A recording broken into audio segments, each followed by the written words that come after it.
This is at a time when they claim the war is successful. The guerrillas are on the run, things are going well, security has been established throughout Colombia. Then who displaced 380,000 people last year?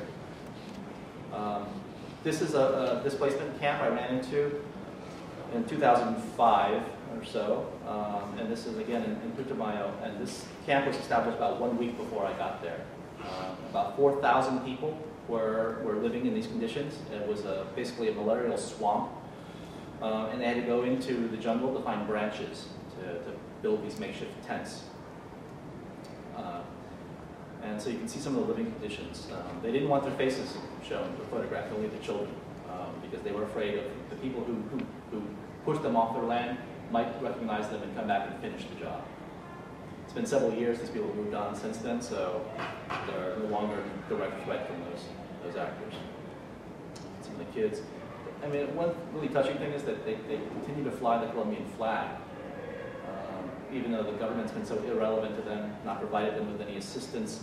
And if they dare admit that they were displaced because of fumigations or manual eradication, they're then declared criminals. So they can't receive any aid.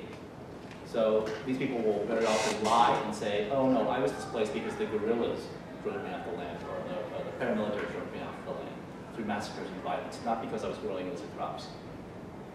So what do? I mean, if you're honest, you don't eat. This person was a little bit more fortunate. He had enough wood to make a little platform to sleep on, because this field floods when it rains. This woman was sick and bedridden. She couldn't move, but she wanted her story told and her face shown. So one of the reasons for displacement presently, and before it used to be that these armed actors would try to grab large tracts of land to grow coca or cattle, but the real boom crop, the real cash crop these days is African palm. African palm is to Colombia what corn is to Iowa. You can't lose money growing this stuff, especially if you're a large landowner.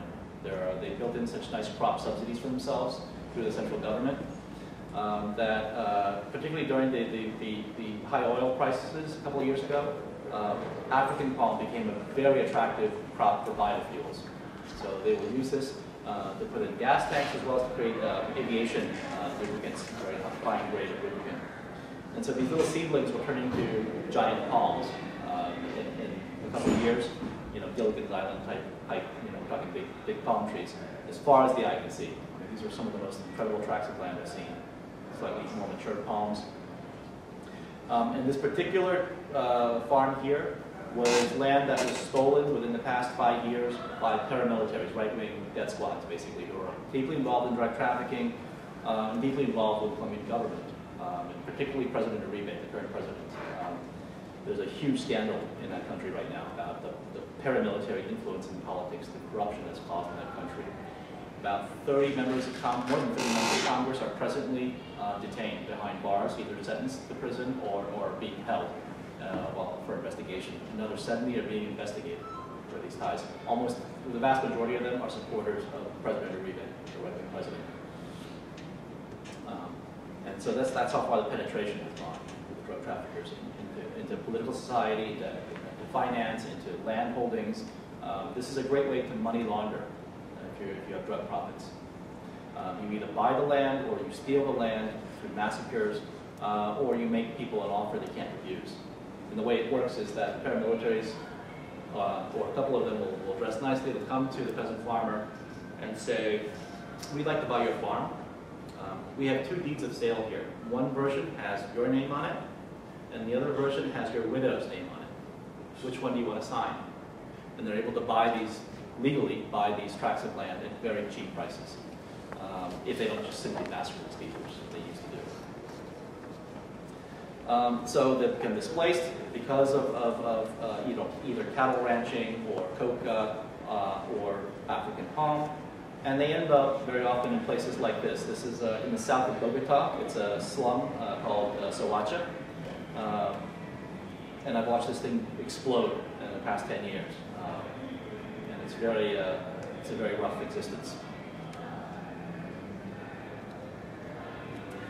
Or they can go deeper into the Amazon. They can cut down more rainforest, which is what's happening here.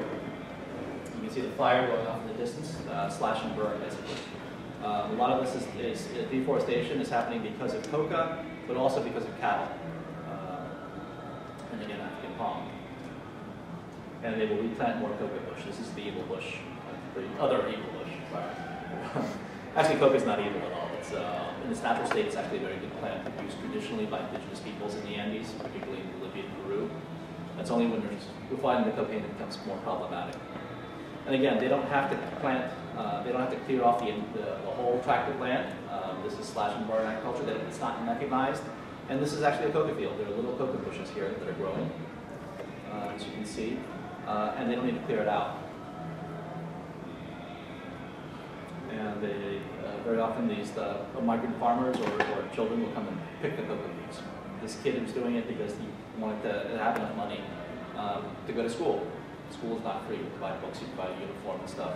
This guy gets up about 4 a.m. in the mornings, picks about the equivalent of his body weight in coca leaf, and that's enough to feed himself and his family a little bit and get him to school by morning. Or they can join the armed actors. This is the Colombian National Police guy who's actually very frank. This is near the Ecuador border. And he was saying, he told me, look, these people here, they've learned how to coexist with whoever's governing this region, whoever's in control of this region. It used to be the guerrillas that controlled this area, and the guerrillas had their set of laws and their rules, and they knew how to abide by them. Around 2000 or so, at the very beginning of Plan Colombia, the right-wing paramilitaries, there are tribals, the death squads came in and kicked the guerrillas out, and they took over those town centers. The guerrillas were pushed into the jungle.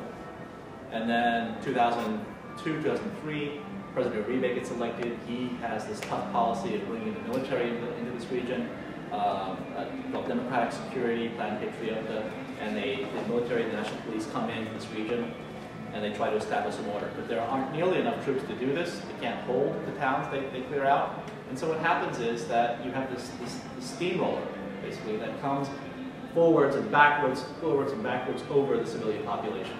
Because when the guerrillas control the area, the paramilitary, the right wing, have eyes and ears. Everyone has spies everywhere in these villages. And they see who is friendly to the guerrillas. And so the paramilitaries will come over, take over that village, and they will shoot the people who are suspected of being sympathetic to the guerrillas. You fed them, you housed them, you fraternized with them, you must support the guerrillas. You're dead. The guerrillas eventually get, the paramilitaries might get kicked out or by the military, or by the guerrillas, might come and attack that village. And then the guerrillas have their eyes and ears in this village as well. And they say, ah, you and you were friendly with the paramilitaries. You're dead. And then the military might also take over this area temporarily. And again, the guerrillas will see that you fed the military, you sold your food to the military, you're dead. And so each time a different force comes over this region and takes over this place temporarily, that causes tremendous collateral damage, if you will. And so the sergeant was saying, look, these people know how to coexist with whoever's in charge. It's only when the government comes in and tries to disturb this equilibrium again that the real violence happens. You tend to see no soldiers. This is part of the manual eradication protection forces. Again, the armed actors are people that have money to hire people once their crops are destroyed. This is a school in southern Colombia that was a scene of a big battle between the guerrillas and the paramilitaries. And so I asked the embassy, what do you do? What do they do? After, these are the three options, right? Become displaced, grow more coca, or join the armed actors. What's the fourth option? Please tell me what it is. I will tattoo it on my forehead. I will walk down there and tell these peasant farmers, look, there's this great fourth option. No one thought of this. They haven't told you about it, but this is how you get out of your predicament. There is no fourth option. Although this summer I met with the embassy again, and someone in the drug war section of the embassy said, well, why don't they just grow legal crops? This is from someone who actually has lived in Colombia for a couple of years and really ought to know better because it's her job. And the reason they don't grow legal crops is situations like this. This is rush hour in the province of Guaviare. This is, a little close up, about 3 feet of mud. This is actually a main road, a main artery, that hundreds, if not thousands of farmers depend on this road to get back and forth and to bring their crops to market. And so we're asking these people,